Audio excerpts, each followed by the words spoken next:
Iya,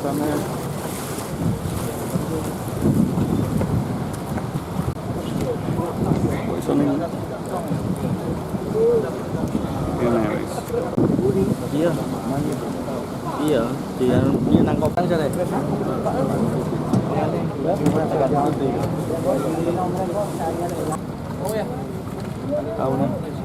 Bismillahirrahmanirrahim. Assalamualaikum warahmatullahi wabarakatuh.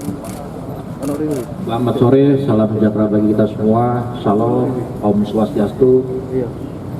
Yang terhormat Pak Kasat Reskrim Polrestabes Surabaya, Pak Kasih Humas, Pak Kanit Resmob, dan beserta seluruh tim anggota, serta seluruh rekan-rekan awak media yang hadir pada kesempatan ini. Alhamdulillah, pada kesempatan ini kita akan melakukan press release terkait dengan pengungkapan kasus dugaan pembunuhan dengan berencana yang telah diungkap oleh Satreskrim Polrestabes Surabaya.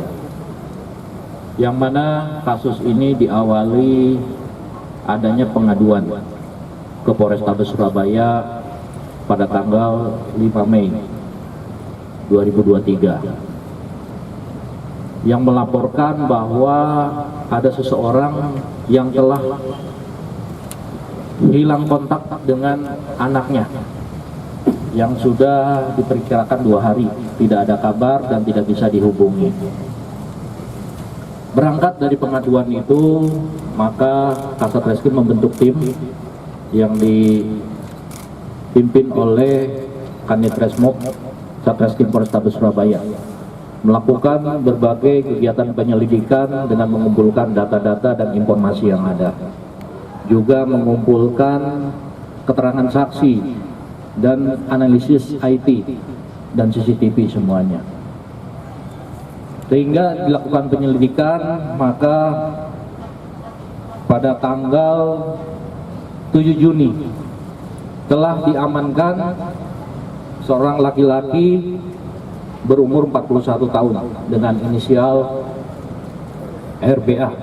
Ini asal dari Surabaya yang beralamatkan di Gunung Anyar Kidul, Kota Surabaya. Dari pengakuan saudara RBA bahwa yang bersangkutan mengakui merupakan orang terakhir yang telah bersama-sama dengan korban pada tanggal 3 Mei. Setelah kita mendalami dari keterangan dari pelaku ini, maka didapatkanlah pengakuan bahwa pelaku RBA telah melakukan tindak pidana pembunuhan terhadap korban, yang mana berdasarkan kronologisnya bahwa pada tanggal 3 Mei 2023 korban berangkat dari rumahnya di Sidoarjo dengan mengendarai mobil expander. Itu yang mobil yang di samping. Pada sekira pukul 6.30 berangkat dari rumah dan langsung menjemput pelaku di tempat dekat kediamannya, ada di sekitar kafe di Surabaya. Setelah bertemu, mereka melakukan berbagai aktivitas, baik korban ada sempat ke kampus dulu di Ubaya, dan pelaku berkeliling-keliling dengan membawa mobil expander milik korban. Setelah itu dijemput lagi di Ubaya, kampus Ubaya, dan melakukan berbagai kegiatan, baik makan dan bertemu dengan beberapa orang dengan rencananya bahwa terhadap mobil expander ini akan digadaikan karena sudah kehabisan uang. Si pelaku yang berencana akan membuat usaha di kota Pacitan, namun belum memiliki modal. Karena tidak ada orang yang ditemui yang bisa untuk menerima pengadaian mobil ini, mereka berkeliling sampai malam. Dan pada tanggal 4 Mei mereka tidur di sebuah apartemen di parkiran di dalam mobil. Setelah itu kira pukul 12.30 di sekitar jalan depan kebun bibit Monorejo, Jalan Kendal Sari, Surabaya. Ini mobil berhenti dan mereka berdua cekcok mulut. Mereka bertengkar dan karena pertengkaran cukup diketahui oleh pihak warga sekitar karena korban berteriak-teriak, akhirnya korban diikat dan dicekik, dibekap mulutnya hingga lemas, dan terakhir menggunakan tali dari celananya dan dijerat lehernya sehingga korban lemas dan meninggal dunia. Setelah dilakukan kegiatan pembunuhan tersebut, maka pelaku akhirnya berkeliling-keliling dengan mobil dan kembali ke rumah mertuanya untuk mengambil tas koper ini dan membeli tali wrapping di toko ATK Al Hikmah di daerah Rumput. Ini korban dimasukkan, kopernya dililit dan dibungkus pakai plastik wrapping sebanyak 4 lapis. Setelah itu korban dibawa oleh pelaku yang sudah dimasukkan dalam koper ke daerah Pacet, Mojokerto, kira kurang lebih antara pukul 20 sampai 20.30. Dan pelaku membuang koper tersebut tepatnya pada tanggal 5 dini hari di sekitar Jurang Tikungan Gajah Mungkur, Jalan Pacet, Mojokerto. Dari kronologis tersebut, maka tim mendapatkan informasi adanya mayat korban yang sudah dimasukkan ke dalam koper dan dibuang di daerah Pacet, Mojokerto, menghubungi Kepala Kawasan Taman Hutan Raya pada tanggal 3 Juni. Sehingga secara bersama-sama bekerja sama tim ke TKP sana dan untuk memastikan apakah dari keterangan pelaku ini sudah benar atau belum. Makanya dicek dan ternyata ditemukan tas koper berwarna hitam ini. Adapun yang menjadi modus operandi, motif dari kejadian ini adalah karena adanya sakit hati, sekaligus pelaku ingin menguasai barang berharga dari korbannya, baik itu mobil dan handphone. Yang notabene mobil ini sudah dipindah tangankan terhadap seseorang dan handphone pun juga sudah dijual kepada seseorang.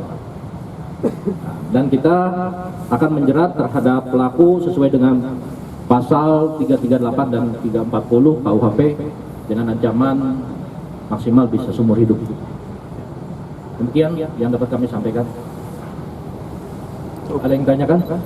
Dan sakit hatinya itu karena apa? Hubungan pelaku sama korban? Ya, jadi pelaku dengan korban ini diawalinya adalah sebagai guru musik dan mengenal sehingga ada hubungan cukup lama, kurang lebih 5 tahun. Ya, jadi ada hubungan cara asmara. Ya mungkin ada keyakinan yang berbeda. Ya, keyakinan berbeda antara korban dan pelaku.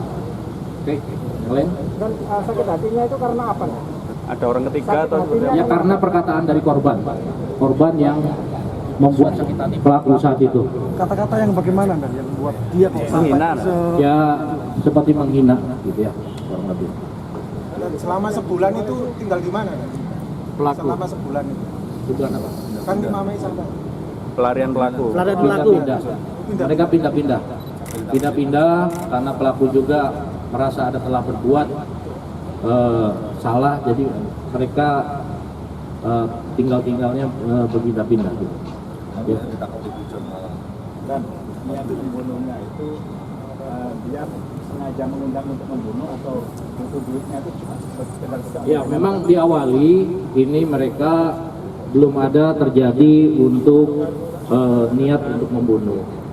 Namun karena si pelaku ini ada niatan ingin berusaha di Pacitan dan memerlukan uang segera, Dan harapannya mobil ini bisa segera digadaikan dan mendapatkan uang. Mungkin karena dari setelah seharian berkeliling tidak ada yang bisa menerima penggadaian mobil ini yang menjadi persoalan terhadap pelaku. Dan ada kata-kata juga yang membuat pelaku ini merasa terhina sehingga cekcok di dalam mobil dan akhirnya bertengkar hebat. Cukup ya? Dan mobil sama HP korban sempat dijual. Sempat. Uangnya sudah didapat oleh tersangka. Sudah. Itu berapa dan dibuat apa? Itu nanti kita penyelidikan lagi ya dalamnya.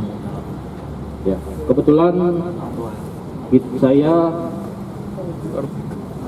bersama dengan orang tua dari korban.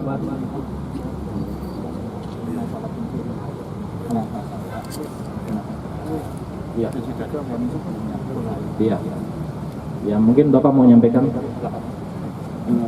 Maaf saya sampaikan di sini ya.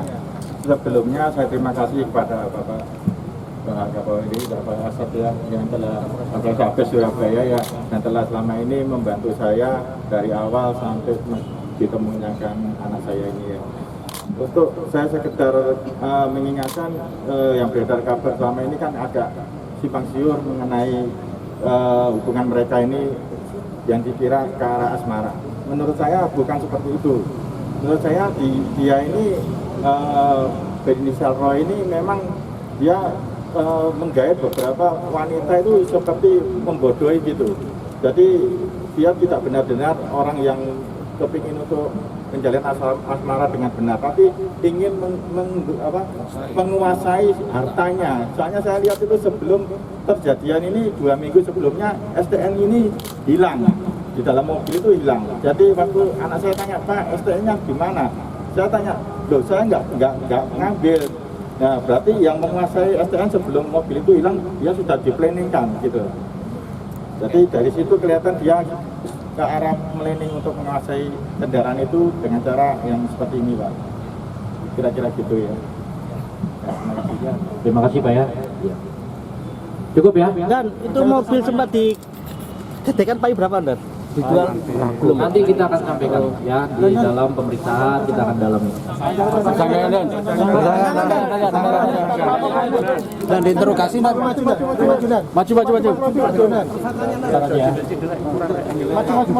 Interogasi dan Bang, bener ya Bang ya, sering melabui perempuan ya Bang? Coba kamu jelaskan, apakah memang kamu ada niatan dari awal atau bagaimana terkait dengan kejadian ini? Tidak Pak, karena itu emosi sesaat Pak. Jadi ada kata-kata dia yang kurang berkenan di hati saya, itu memacu saya untuk penyakit salah. Kamu menyesali? Ya, apa lama berhubungan Mas? Maksudnya menjalin hubungan Masih beristri apa lama? Dari 2017. sejak SMA. Kami itu teman aja Pak. Saya kan gurunya itu. Kamu dekat hubungannya? Dekat Pak. punya anak berapa Mas? Punya anak berapa? Mas, kenapa Mas kok sampai tega pembunuh Mas? Itu tadi Pak, gila Pak, salah, pikiran yang salah tadi. Kamu banyak utang kan? Memang mau usaha apa di Usaha apa ya? Enggak Pak, jadi itu uang yang apa namanya, untuk operasional Pak. Dia punya utang perusahaan itu Pak. Rumahmu digadaikan ya, benar? Berapa? Rumahmu digadaikan ya? Berarti kamu punya niatan yang menguasai dari awal. Makasih ya. Ya cukup ya.